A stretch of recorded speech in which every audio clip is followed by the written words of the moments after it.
Welcome to Hope is Here. My name is Greg Horn. It is Food for Thought Friday. Love to share some things with you that God has spoke to me this week, whether it was through my quiet time, reading my Bible and my devotional book, whether it was through something I saw through social media. It could be something through a conversation I had with a friend, or because of a radio program or podcast that I heard. So I love how God speaks to us through different ways. It could be something the Holy Spirit just put on my heart or mind. But I know a lot of people tell me this is one of their favorite programs that we do. And man, I hope it blesses you and encourages you today. A friend of mine, Alicia Stewart, sent me this. It was a picture of a guy leaning on a shovel. And it said, God is in control, but he doesn't expect you to lean on a shovel and pray for a hole. It's a great picture, and obviously you can't see it, if you're watching on our YouTube channel or listening on the radio or on a podcast, but you can visualize somebody leaning on a shovel and saying, yeah, man, I need this hole dug, but God, could you just dig it for me? And, I love that visual because, here's the deal, friends. God is in control, and he does do miracles, but I found that most time God expects us to do our part. The old saying goes, pray like it depends on God, but act like it depends on you. And we have to be careful. We can overdo things sometimes, but the fact of the matter is sometimes we need to get an action before God will move on our prayers. So I want to ask you, what is that today?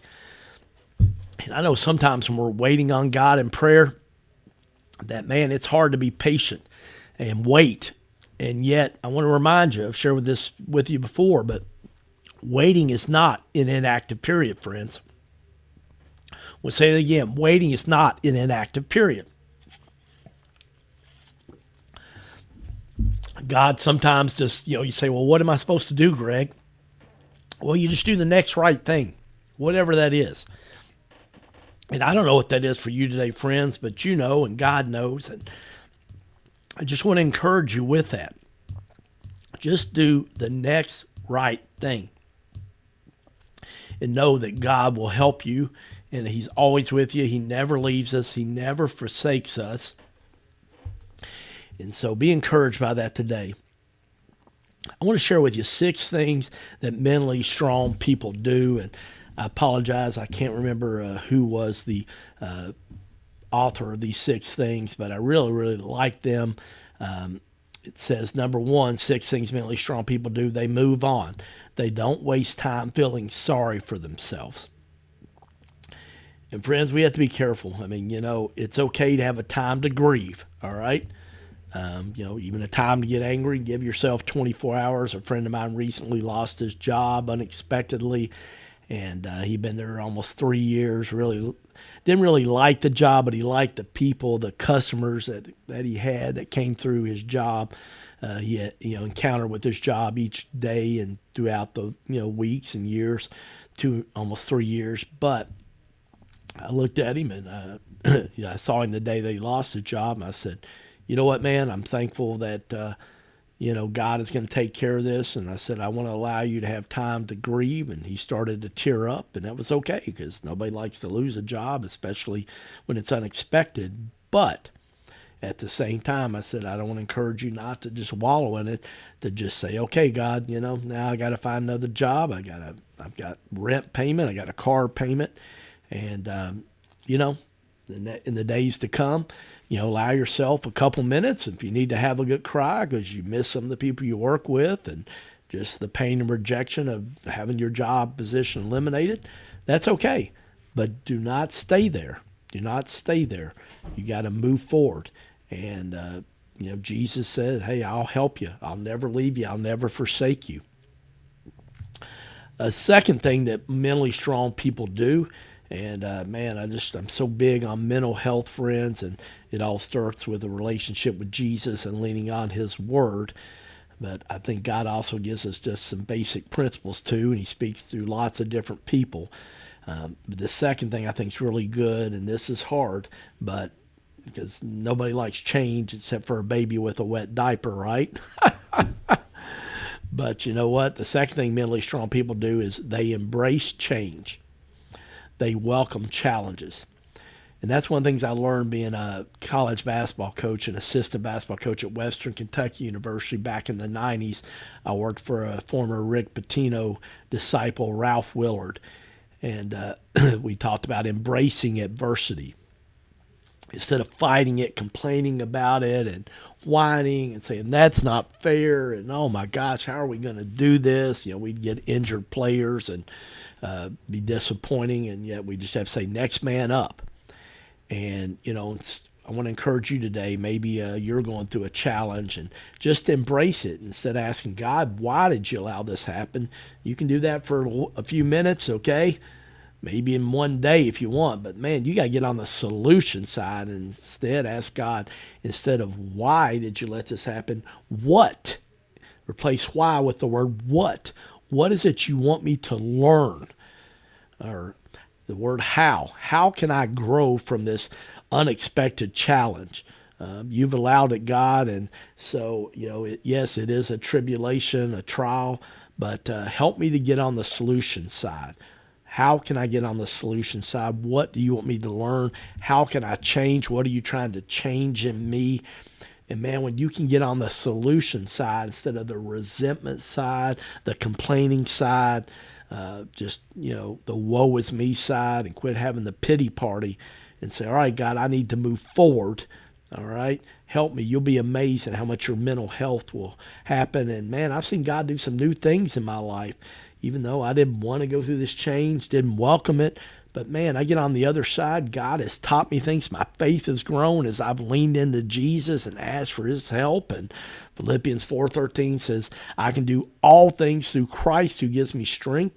And as I press through my feelings and my heartache of disappointment and fear, that God just, man, he meets me there.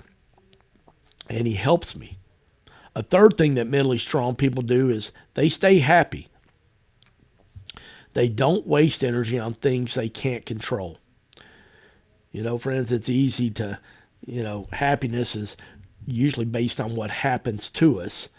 And yet joy is something that we have peace regardless of the circumstance. We're happy if our, job's going well, we got plenty of money in the bank, our health's going well, our family, our relationships are going well.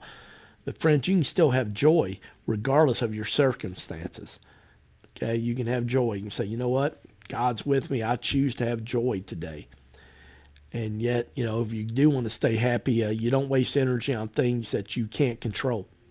And there's a lot of things in life that we can't control as we get older. I was having dinner with a guy, the young man that I mentor, and he's around 30, and he said, man, one of the things I'm learning, Greg, is you can't control a lot of things.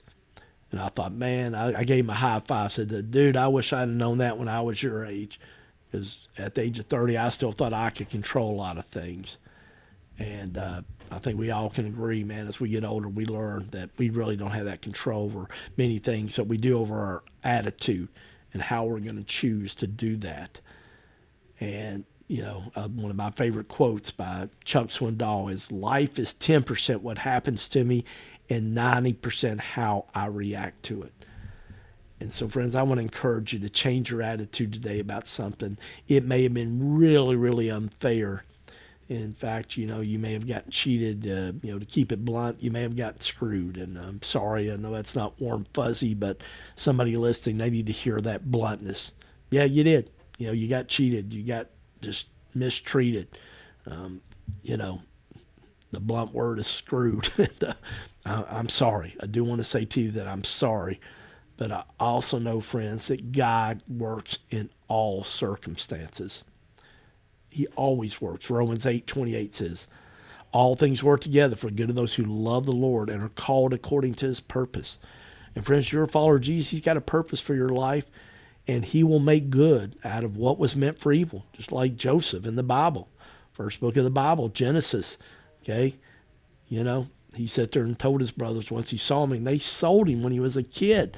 First they were going to kill him, then they sold him as a slave. And then fast forward several years later, He's standing before them, and there's a drought in all the land, and he's the second most powerful man in all the land, and he's dictating on who gets food, and he realizes it's his brothers. And they don't know it's him at first, and Joseph even weeps about it. But then he goes out and tells them that he's Joseph, their brother, and they freak out. They're like, oh my gosh, he's the second most powerful man in all the land. He's going to have us killed. And he looks at him. I love what he says. He says, you know, what you meant for evil, God's used for good. And I'm able to help these people with this land, with this drought, because I helped store up all this food for many years because I knew a famine was coming. And don't forget that not only was he sold as a slave, then the place where he was a slave, he got falsely accused by his master's wife and was thrown in jail even though he didn't do anything wrong. He was there for a few years and even interpreted a dream and told the guy that he interpreted the dream for that wound up saving the guy's life, hey, don't forget about me. And the guy did. And then, after a while, I can't remember how many years it was, but then he remembers because the king needs somebody to interpret a dream he had for him. And he said, yeah, there was this guy when I was in prison that time that, man, he interpreted a dream and, it saved my life. Maybe it could help you. And so if anybody had a reason to have a bad attitude and not be mentally strong, it was Joseph. And then to see his brothers all those years later and say, what you meant for evil, God is using for good. And friends, he will use it for good for you. And I heard Rick Warren say this many years ago, and it's so true. I heard him say it several years ago, and I can tell you, man, today it's still true. Your greatest wound will become your ministry.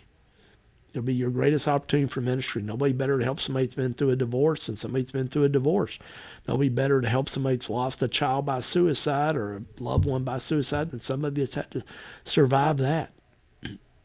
Nobody better to help somebody that's filed bankruptcy than somebody that's been through bankruptcy. Nobody better to help somebody that's been through cancer than a cancer survivor. So just ask God how he can help this wound and disappointment that you had to help be a blessing to somebody else. But please don't misunderstand me. I know it takes time to heal, but some of us stay in a wound for years, decades. And man, the enemy loves that. So ask God how you can be a blessing today. A fourth thing mentally strong people do is they're willing to take calculated risk. Friends, it was a risk to start this radio program 7 years ago. I only had half the money that I needed. And I had to come up with a lot more money each month. But I stepped out in faith. I worked a part-time job, and God has provided. We just celebrated our 7th anniversary and have done over 1,000 programs, and I'm so thankful that I took that risk. A fifth thing that mentally strong people do is they seek education and knowledge from experts.